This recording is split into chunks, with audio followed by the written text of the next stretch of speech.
জুলাই চেতনা মাত্র 14 মাস আগের ঘটনা, 14 বছর আগের নয়। তাদের কোটি কোটি সাপোর্টের একটা লোক জাহাঙ্গীর গেটের সামনে গিয়েও দাঁড়ায় নাই। সংবিধানে বলা নাই পালায় গেলে কি হবে। যার কাছ থেকে ক্ষমতা কেড়ে নেওয়া হয় তাকে ক্ষমতা ফিরিয়ে দেওয়া হয় না। সাংবাদিক ভাইয়েরা, আপনারা একটা মানুষকে পত্রিকার মাধ্যমে, লেখনীর মাধ্যমে সমাজে সোজা করে দাঁড়া করাই দিতে পারেন, আবার শোয়াইয়াও দিতে পারেন। দুইটা ক্ষমতাই আপনাদের কাছে আছে। আমরা চাই যে এই নেক্সাস ডিফেন্স এন্ড জাস্টিস তাদেরকে আপনাদের লেখনীর মাধ্যমে একটু দাঁড়া করান, কারণ তারা এমন কতগুলো ভালো কথা বলছে যেগুলো সংঘবদ্ধভাবে কাজে লাগানো খুবই কঠিন। কিন্তু বাংলাদেশে আমরা দেখতেছি যে রাজনীতিবিদ তৈরি হতে গেলে কি হয়, সেটা গণ অধিকার পরিষদ নুরুর দিকে তাকাইলেই দেখবেন যে বিশ্ববিদ্যালয়কে আমরা বলি যে তৈরির কারখানা, রাজনীতিবিদ তৈরির কারখানা। সেখান থেকে কিন্তু বিভিন্ন তৈরি হয়ে আসছিল এবং তার উপরে যে নির্যাতন তা দিয়ে প্রমাণ করছে যে বাংলাদেশে কেউ রাজনীতিবিদ হোক সেটা বাংলাদেশ চায় না। কারা চায় না সেটা পরের প্রশ্ন। যার কাছ থেকে ক্ষমতা কেড়ে নেওয়া হয় তাকে ক্ষমতা ফিরিয়ে দেওয়া হয় না। সিম্পল। ক্ষমতা কেড়ে নিল বিএনপির কাছ থেকে 111-এ, কিন্তু তাকে ক্ষমতায় ফেরত দিবে কেন? সুতরাং এই জন্য যা ইঞ্জিনিয়ারিং করা দরকার তাই করছে। এটা ভেরি সিম্পল হিসাব, কারণ যেদিন তারা টেক ওভার করছে সেদিনই আমরা বলছি যে আওয়ামী লীগ ক্ষমতা আসবে। কারণ বিএনপি ক্ষমতা দিলে আপনার মহিলা আহমেদের অবস্থাটা কি হবে মাথা রাখতে হবে।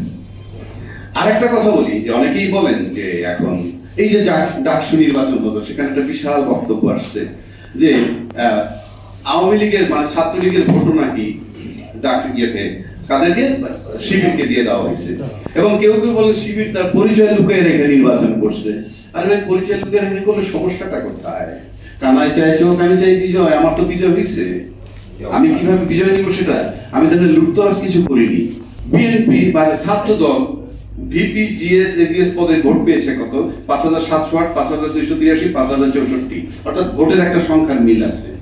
ইট ইজ ক্লিয়ার যে এই ভোটগুলো তাদের, কোনো সন্দেহ নাই। কিন্তু শিবিরের এই ভোট নাই। শিবির ভোট হবে এই রেশিওতে 2500-3000 করে পার হেড। কিন্তু তারা ভোট পেয়েছে কত? 14042, 10794, 11772। এখানে তাদের ভোটের সংখ্যার মিল নাই, মানে কাছাকাছি নাই। তাহলে ভোট কারা দিল? এখন বলবেন ছাত্রলীগ দিচ্ছে। ছাত্রলীগ যদি দিত তাহলে জগন্নাথ হলের ভোটটাও দেখতে হবে। জগন্নাথ হলের ভোটটায় কি হয়েছে? শিবিরের ভিপি পাইছে 10, জিএস 5, এজিএস 7। আর পেয়েছে কত? ছাত্রদল 1276, এজিএস 1107। এখানে ছাত্রলীগের ভোট তাদেরকে দিছে, কোনো সন্দেহ নাই। কেন দিছে? ওরা মনে করে এই দলটাকে আওয়ামী লীগের বা ছাত্রলীগের বিকল্প। এখন বাংলাদেশে এখন যারা ছাত্রলীগ বা আওয়ামী লীগের বিকল্প যে দলটাকে মনে করবে, কোনো সন্দেহ নাই যে সেটা জুলাই চেতনা বিরোধী। এবং এবার বিশ্ববিদ্যালয়ের যে ভোটটা হয়েছে, আমি ব্যক্তিগতভাবে মনে করি তারা জুলাই চেতনা ধারণ করে যারা, এই মর্মে যাদেরকে বিশ্বাস করছে তাদেরকে ভোটটা দিচ্ছে। এখন আপনি প্রচার করে এই ভোটটা দিতে পারবেন না। কেন পারবেন না? জুলাই চেতনা মাত্র 14 মাস আগের ঘটনা, 14 বছর আগের নয়। ওই ছাত্রছাত্রীগুলো ভোট দিয়েছে, তাদের মস্তিষ্কের ভিতরে ঘুরতেছে। সে যখন যুদ্ধের মাঠে ছিল তখন দেখছে তার সামনে কে, পিছে কে, ডাইনে কে, বায়ে কে, তার পাশে থেকে মারা গেল কে। সে চাষার পোলা না কোনো রাজনৈতিক নেতার পোলা না অন্য কোনো রাজনৈতিক দল, এটা তারা দেখেছে। সুতরাং তারা সিদ্ধান্ত নিছে কাদেরকে মনে করতেছে যে জুলাই শক্তির পক্ষে, জুলাই আন্দোলনের পক্ষে। এখন আসেন, প্রত্যেকটা দলের আবার ছাত্র দল বলে যান, তাদের মাদার পার্টি আবার আছে। আপনি মাদার পার্টি যখন বলে অভ্যুত্থানের কিছুদিন পর যে রাষ্ট্রপতিকে অপসারণ করলে সাংবিধানিক সংকট হবে, এটার মানে জুলাই বিরোধী চেতনাটা। জুলাই বিরোধী না হলে হাসিনার একটা অংশকে আপনি সরাই দিতে গেলে সাংবিধানিক সংকট হবে, এটা যখন একটা দল বলে তখন তাদের গ্রহণযোগ্যতা বিশ্ববিদ্যালয় হারাবে। দ্বিতীয় আসেন, তারা আরেকটা কথা বলছে যে কোন দল নিষিদ্ধ করার দায়িত্ব জনগণের, আমাদের নয়। এটাও জুলাই বিরোধী, জুলাই চেতনা বিরোধী বক্তব্য। তারপরে আরেকটা আসেন যে গত ফেব্রুয়ারি থেকে চলতেছে নোট অফ বিভিন্ন সংস্কার এবং আপনার কি ঐক্যমত নিয়ে কথা। সেখানে নোট অফ ডিসেন্ট যারা দিচ্ছে, এই সব নোট অফ ডিসেন্ট গুলা জুলাই চেতনার বিরোধী। কারণ আপনি যখন একটা বাচ্চাটাকে ব্রেইন ওয়াশ করে দিবেন, সে তার চোখে দেখা জুলাই ঘটনা দেখবেন। একটা বাচ্চারা যখন ঘুম পাড়ায়, 3-4 এর বাচ্চাকে ভূতের ভয় দেখে, তার জীবন থেকে সেই ভূতের ভয় বের হইতে লাগে 2 যুগ। তা আপনি জুলাই চেতনা যেটা আপনার ভিতরে যাচ্ছে, 71 চেতনা 53 বছর লালন করছেন, আর এই দেশে সেই লোকগুলো জুলাই চেতনা 53 মাস লালন করার মতো সাহস নাই। আপনি জিয়াউর রহমানের মতো একটা ব্যক্তি, যে দলটা সবচেয়ে বড়, নির্বাচন করলে ক্ষমতায় যাবে, তাদের জিয়াউর রহমান সাহেবের যখন খেতাব কেড়ে নেয় বীরুত্তম, খেতাবটা যখন কেড়ে নেয়, সে তো মুক্তিযোদ্ধা, তখন অন্য মুক্তিযোদ্ধারা, আওয়ামী দলের অন্য মুক্তিযোদ্ধারা মুচকি মুচকি হাসছে, একবার কোনো প্রতিবাদ করছে? সে তো মুক্তিযোদ্ধা। এবং জিয়াউর রহমান সাহেবের মতো মুক্তিযোদ্ধা খুব রেয়ার। কেন রেয়ার? তারা ছিল পাকিস্তান আর্মি, 11 জন সেক্টর কমান্ডার পাকিস্তান আর্মি, তারা রিভোল্ট করছে দেশপ্রেমের কারণে, আর কোনো কারণ নাই। তারপর তার বিধবা পত্নী, উনি দুইবার বা 3বার প্রধানমন্ত্রী ছিলেন, আমি বাদ দিয়ে দিলাম, উনি একটা ওই জিয়াউর রহমানের মতো একটা মুক্তিযোদ্ধার পত্নী, তাকে যদি মইনুল রোড থেকে বের করে দেওয়া হয়, তাদের কোটি কোটি সাপোর্ট একটা লোক জাহাঙ্গীর গেটের সামনে গিয়েও দাঁড়ায় নাই।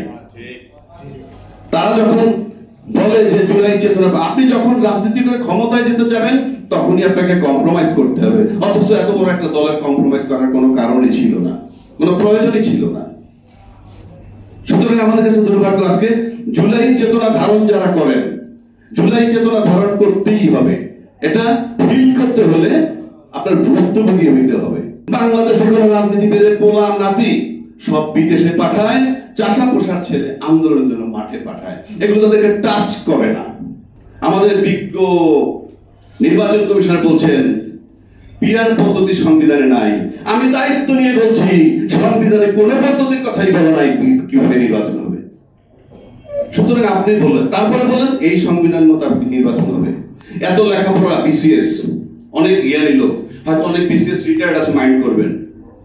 আপনারা জানেন যে সংবিধানে বলা আছে সংসদ ভেঙে যাওয়ার 3 মাসের মধ্যে আপনি নির্বাচন দিবেন।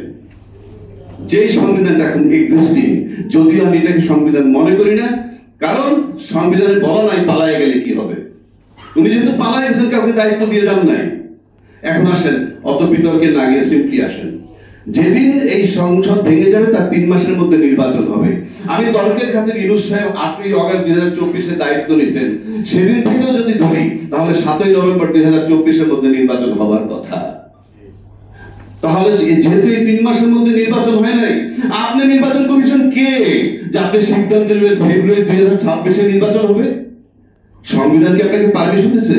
সংবিধান তো মেয়াদ 3 মাস ছিল, 7ই নভেম্বর 2024 মধ্যে নির্বাচন হয়ে যাওয়ার কথা, অথচ আপনার নিয়োগ হয়েছে 21 নভেম্বর 2024।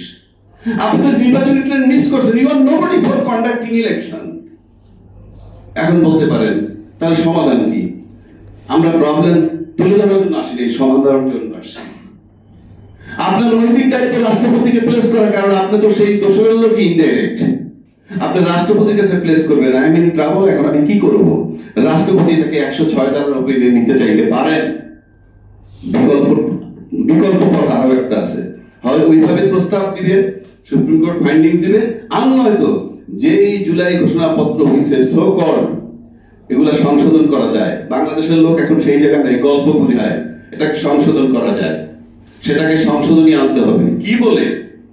নাম্বার 1, ওই জুলাই ঘোষণাপত্রে ইউনূস সরকারের মেয়াদের কথা বলা হয় নাই, অথচ সমস্ত বিজ্ঞ পণ্ডিত রাজনীতিবিদ, যাদের পায়ের মধ্যে মাথার চুল পর্যন্ত অহংকার রাজনীতিবিদ, আপনারা সেদিন বঙ্গভবনে কেন বলেন নাই যে আপনার মেয়াদ কতক্ষণ, আপনি নির্বাচন করে চলে যান? নেপালকে পাত্তা দেন না, নেপালও তো বলছে, নেপালও তো নিয়োগ দিছে কি জানেন? অন্তর্বর্তীকালীন প্রধানমন্ত্রী। আর আমরা নিয়োগ দিছি অন্তর্বর্তীকালীন সরকার। কত বিজ্ঞ রাজনীতিবিদ গেছে সব, সেখানে আপনি মেয়াদ দিবেন না। আপনার মেয়াদ হবে 8ই অগাস্ট 2024 থেকে 30 জুন 2026 পর্যন্ত, এবং এর ভিতরে আপনি নির্বাচন কমিশন নিয়োগ দিবেন এবং এর ভিতরে আপনি নির্বাচন করবেন, সমস্ত বৈধতা পায়।